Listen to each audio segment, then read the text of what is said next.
उसे शैतान कहते हैं। गलती पर करे गलती उसे शैतान कहते हैं।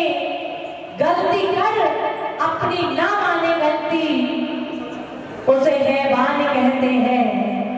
जो गलती कर ना माने अपनी गलती उसे हैवान कहते हैं। जो गलती कर सुधरे उसे इंसान कहते हैं। जो गलती कर सुधरे उसे इंसान कहते हैं। और जो गलती ही न करे उसे श्रद्धा से भगवान कहते हैं।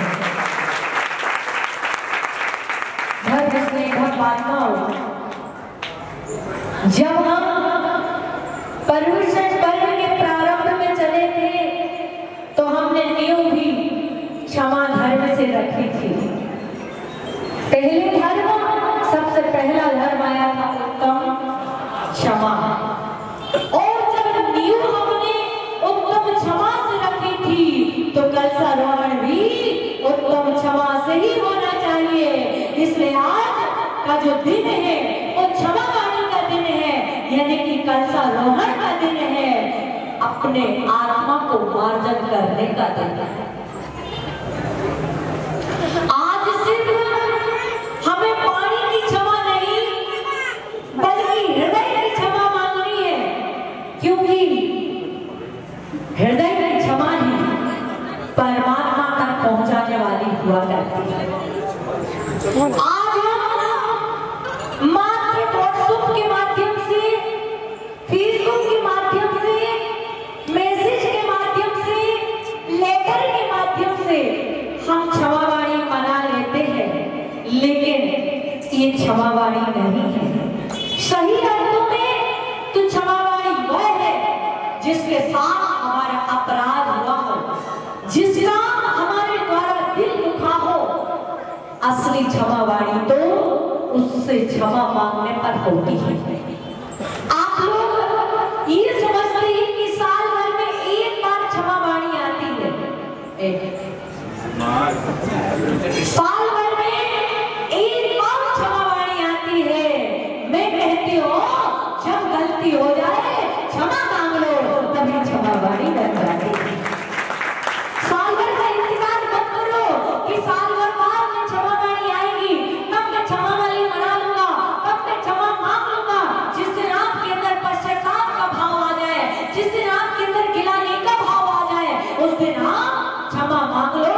ये तो ऐसा हो गया कि जैसे हम एक दिन वैलेंटाइन डे बना लेते हैं, एक दिन फ्रेंडशिप डे बना लेते हैं, एक दिन टीचर डे बना लेते हैं। ये दिन अंग्रेजों का डे है, हमारा डे नहीं है। हमारा दिन वो डे है कि जब गलती हुई, जब पश्चाताप हुआ, जब हमारे अंदर गिलानी का भाव हुआ और हमको लगा कि हमसे गलती हुई है, क्षमा मांग लो। क्योंकि कहा है कि जो गलती करने वाले को बिना मांगे क्षमा कर देता है वो सर्वोत्तम क्षमा। क्या सामने वाले ने गलती की, उसने क्षमा नहीं मांगी, लेकिन फिर भी हमने उसे क्या कर दिया? क्षमा कर दिया। ये सर्वोत्तम क्षमा हुआ करती है। दूसरी क्षमा वो होती है कि गलती करने वाला गलती की क्षमा मांगने पर हम क्षमा करते हैं, वो उत्तम क्षमा होती है। और क्षमा मांगने पर भी हम क्षमा नहीं करें तो कहते हैं सबसे निकृष्ट और निंदनीय कहलाता है कि क्षमा मांगने पर भी उसके अंदर क्षमा का भाव नहीं आया। समझ लेना कि हमसे बड़ा पापी और कोई दुनिया में नहीं। कि सामने वाला झुक रहा है, मांग रहा है, लेकिन उसके बावजूद भी हम क्षमा करने के लिए तैयार नहीं है, तो हमारे से बड़ा और कोई निकृष्ट नहीं है। तो मैं आपसे कहूंगी कि आज आपको जो क्षमा मांगनी है तो किससे मांगनी है? किससे मांगनी है? किससे मांगनी है? सजल भैया किससे मांगनी है आज? टीकम दादाजी किससे क्षमा मांगनी है? संदीप भैया कहाँ चले गए? किससे क्षमा मांगनी है? सबसे पहले हमें क्षमा यदि किसी से मांगनी है तो देव, शास्त्र और गुरु से क्षमा मांगनी है। क्योंकि कितने बार हम देव की अवहेलना करते हैं, कितने बार हम शास्त्र की अवहेलना करते हैं, और गुरु की तो जब चाहे तब कर देते हैं, जब जी चाहे, जब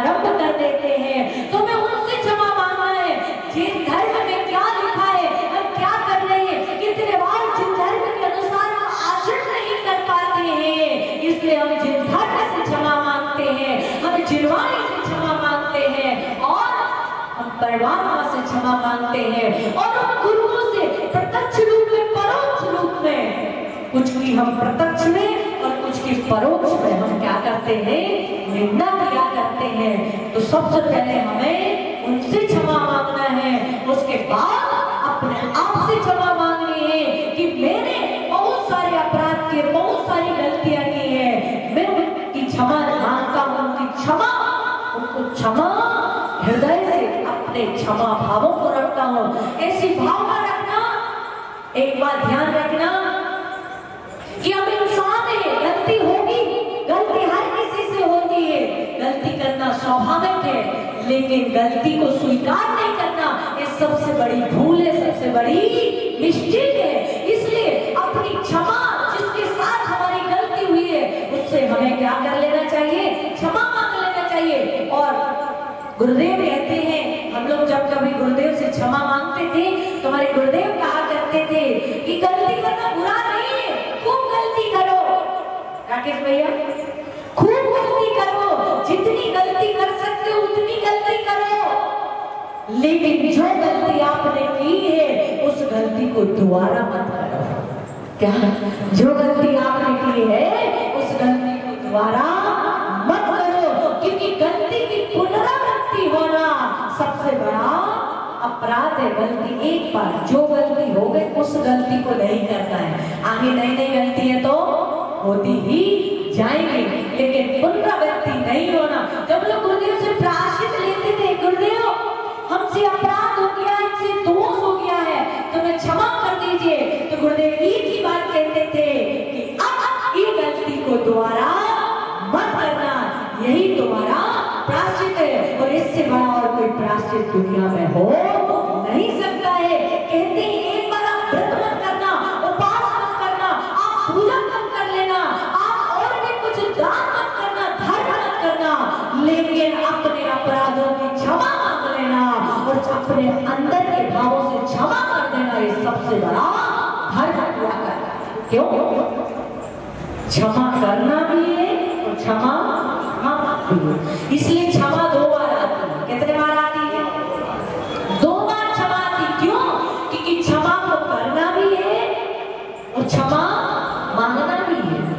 यदि क्षमा नहीं करोगे तब भी कुछ होने वाला नहीं है, और क्षमा नहीं मांगोगे तब भी कुछ होने वाला नहीं है।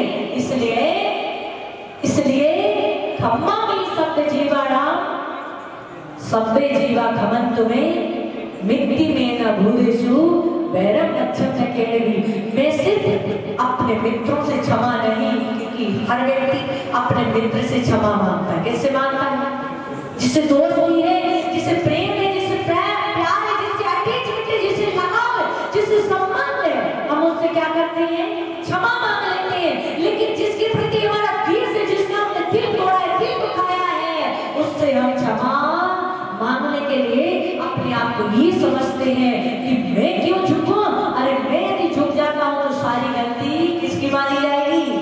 हमारी गलती मानी जाएगी। जबकि ऐसा नहीं है। यदि आपको पाषाण बनना है तो क्षमा करना होगा, और यदि कमर बनना है तो पैर की गांठ बांध करके रखना, कमर बनना और संसार में भ्रमण करते रहना।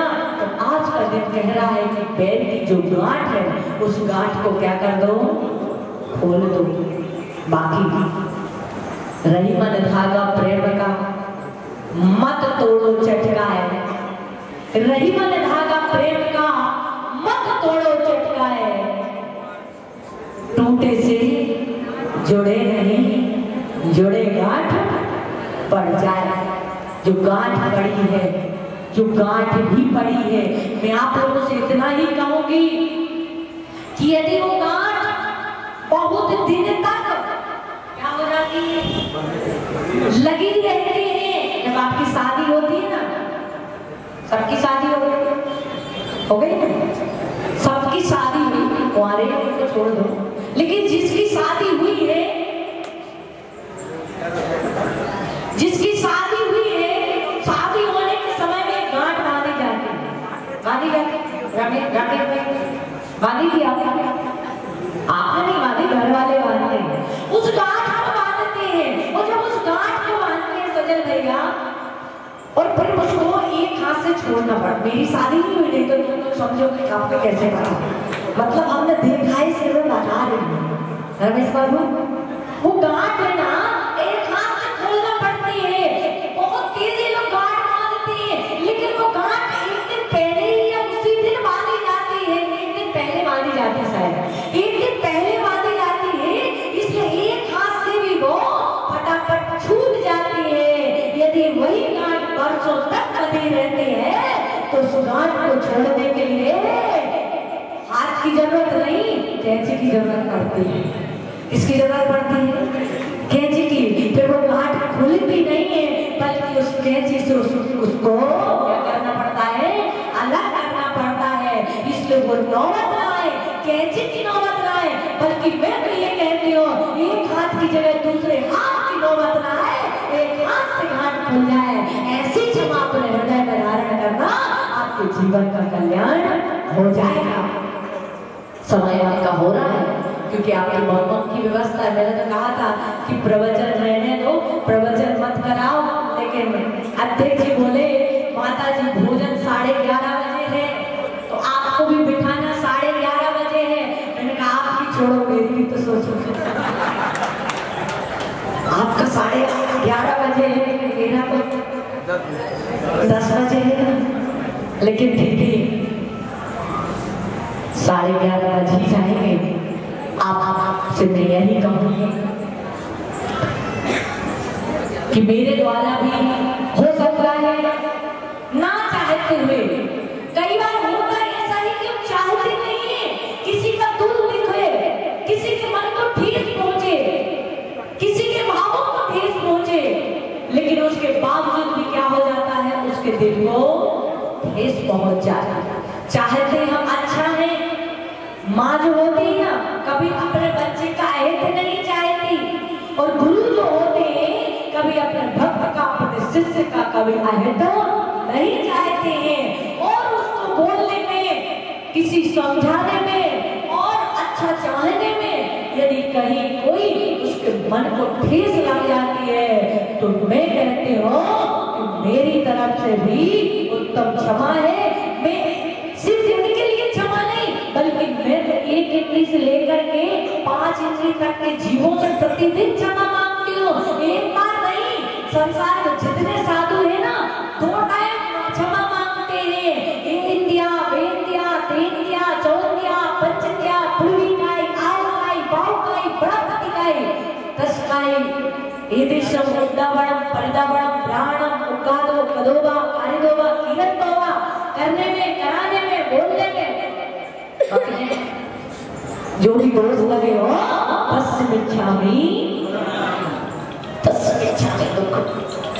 हम मिच्छामि दुक्खम 2 बार कहते हैं। फिर तो जीते जागते इंसानों से यदि कोई अपराध हो जाए तो हम संतों का हृदय तो नवनीत के कैसा होता है? संत हृदय नवनीत समाना। संतों का हृदय कैसा होता है? नवनीत के समान होता है। और श्रावकों का हृदय जो होता है कैसा होता है? जिसको कहते हैं पत्थर दिल। बहुत बार फोड़ने पर क्या होता है? फूटता है।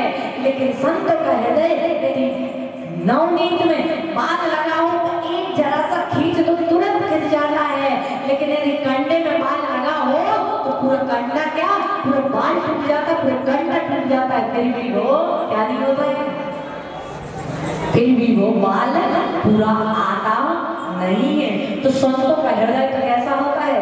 नवनीत के समान होता है। इतना मुलायम का हृदय होता है। कोई कितनी भी गलती कर दे, शिष्य लोग, भक्त लोग कितनी भी गलती कर दे, कितना भी अपराध कर दे, कितनी भी निंदा कर ले, लेकिन उसके बावजूद भी उनके मन में निरंतर क्षमा का भाव होता है। इसलिए मैं भी आप सभी लोगों से, सभी जीवों से क्षमा मांगती हूँ। आप सभी लोग करेंगे ना? करेंगे ना, सभी लोग हमें भी क्षमा करेंगे और हम भी सभी जीवों से क्षमा चाहती हूँ, क्षमा मांगती हूँ, सभी जीव से सबको क्षमा करती हूँ। किसी से मेरा बैर भाव और शत्रुता नहीं है। आचार्य भगवान कहते हैं कि कभी भी तिनके से भी बैर नहीं करना। किससे बैर नहीं करना? तिनके से भी बैर नहीं करना। पता नहीं कब कौन सी वस्तु कब हमारे काम में आ जाए, इसलिए कभी किसी से बैर नहीं रखना। वो दिन का भी एक दिन अपना बैर बजाएगा और आपकी आंख में जाएगा और आपकी आंख को फोड़ने में कारण बन जाएगा। इसलिए कभी तिनके से भी बैर करने के लिए नहीं कहा है। बाकी फिर इंसानों की तो बहुत दूर की बात है। इसलिए सभी जीवों से क्षमा हो सकता है। कई बार मैनेजमेंट के चलते, किसी बात के चलते आप लोगों से कुछ जोर से बोलने में आ गया हो, किसी को डांट दिया हो, किसी को कुछ कह दिया हो, तो सबसे क्षमा, सबको क्षमा। ओम नमः, ओम नमः, सबको क्षमा, सबको क्षमा।